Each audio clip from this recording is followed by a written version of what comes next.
Models for ambiguity resolution in parsing. Parsing అంటే ఏంటిది? ఒక సెంటెన్స్ని అనలైజ్ చేసి దాంట్లో సింటాక్టిక్ స్ట్రక్చర్ ఏముందో చెప్పడం. ఇవి 3 టైప్స్ ఉంటాయి. ఫస్ట్ది ప్రాబబిలిస్టిక్, కాంటెక్స్టివ్ గ్రామర్స్. ఇందులో మనం ఏం చేస్తామంటే ప్రతి ప్రొడక్షన్ రూల్స్కి ప్రాబబిలిటీ అసైన్ చేస్తాం. లైక్ ఏ ప్రొడక్షన్ రూల్ అవ్వడానికి ఎంత ప్రాబబిలిటీ ఉందని. అదే ఎగ్జాంపుల్ ఇది ఈజీ గుర్తుపెట్టుకోవచ్చు. ఎస్ అంటే నార్మల్ స్టార్టింగ్ కాబట్టి ఎస్ అని పెడతాం. రూట్ ఎస్ టెన్స్ టు ఈ టెన్స్ టు ఈ ప్లస్ ఈ, తర్వాత ఈ మైనస్, తర్వాత ఇంటూ డివైడెడ్ బై. ఈ 4కి 0.4, 0.3, 0.2, 0.1, మిగిలినవి ఈ 2. దీనికి 0.0, 0.0 కింద అదే ఇస్తాం. ఈ గ్రామర్లో S is the start symbol, ఈ ఏమో అరిథమెటిక్ ఎక్స్ప్రెషన్. ఇందులో ఇవేమో arithmetic symbols, plus minus star. ఇవి ఇక్కడ ఉన్నదే ఇక్కడ రాస్తాం. ఇక్కడ రాసినాం చూడు. ఈ indicate an arithmetic expression and can be generated by adding 2 expressions with probability 0.4, 2 expressions adding 0.4, 2 expressions subtracting 0.3. అట్లా రాసుకుంటూ వెళ్ళాలి అంతే.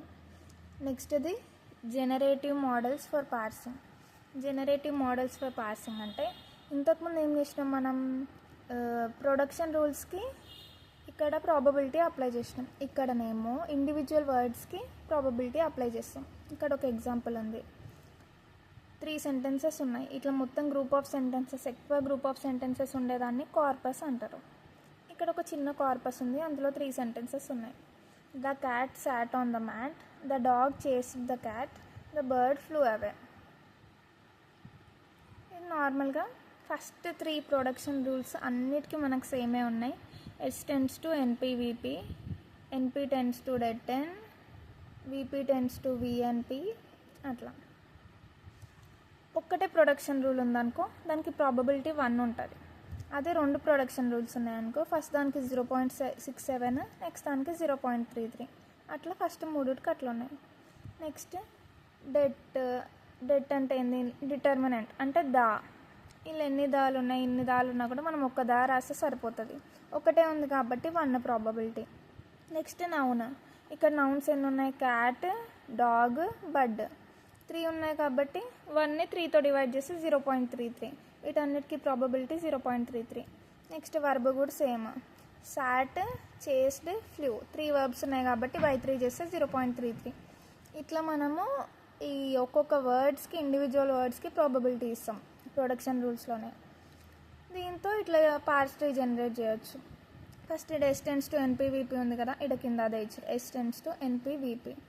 మళ్ళీ NP tends to det N, NP tends to det N ఇక్కడ ఇచ్చారు.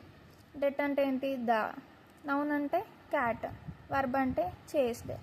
మళ్ళీ the cat chased, the dog కావాలి కదా, అదే ద బర్డ్ ఏదో ఉంది కదా. మళ్ళీ ఇక్కడ ద ఉంది కాబట్టి దానికి మళ్ళీ కింద నౌన్ ఇచ్చి బర్డ్ అని రాసినాం. ఎగ్జాంపుల్ ఏదైనా రాయొచ్చు మన ఇష్టం, దాన్నే ఇక్కడ ఎక్స్ప్లెయిన్ చేసినాం అంతే. Third one descriptive models for parsing. Descriptive models ఏం చేస్తాయంటే ఒక గివెన్ ఇన్పుట్ సెంటెన్స్కి కొన్ని మనం ఫీచర్స్ ఇచ్చి దానికి ఒక అవుట్పుట్ వచ్చేలాగా చూస్తాం యూసింగ్ ఎస్విఎం. మనమే కొన్ని ఇన్పుట్స్ ఇస్తాం, అది ఎట్లుంటుంది ఏంటి అని చెప్పేసి. ఇక్కడ ఏముంది? The cat sat on the mat. మనం ఇన్పుట్ ఏమేమి ఇస్తాం? ఫస్ట్ సపోజ్ మనం క్యాట్ ఉందనుకో, current word cat, previous word దానికంటే ముందు వర్డ్ ఏంది? ద, దానికంటే నెక్స్ట్ వర్డ్ సాట్. ఇందులో మళ్ళీ పార్ట్స్ ఆఫ్ స్పీచ్. దాకి ఏముంటుంది? Parts of speech. క్యాట్కి ఏముంటుంది? Parts of speech. సాట్కి ఏముంటుంది? ఇంకా మళ్ళీ క్యాట్కి సాట్కి ఏం రిలేషన్? క్యాట్ ఏమో సబ్జెక్ట్, అదే నౌన్, సాట్ ఏమో వర్బ్. అట్లా అన్ని ఇన్పుట్స్ ఇచ్చినాక ఎస్విఎం అవన్నీ పార్స్ చేసి ఒక కరెక్ట్ పార్స్ ట్రీ మనకి ఇస్తుంది అనమాట. ఈ అన్ని ఇన్పుట్స్ యూస్ చేసుకొని అది అవుట్పుట్ ఇట్లా ఇస్తుంది. సబ్జెక్ట్ అది స్టార్ట్, నౌన్ ఫ్రేస్లో మళ్ళీ ద క్యాట్. ద అనేది డిటర్మినెంట్, క్యాట్ అనేది noun. Verb sat, preposition on, అదే డిటర్మినెంట్ ద, మ్యాట్ ఏమో ఏంటిది అబ్బాయి ఇది? మ్యాట్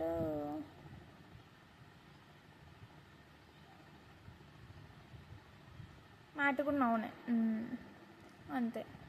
ఇవి 3 మోడల్స్.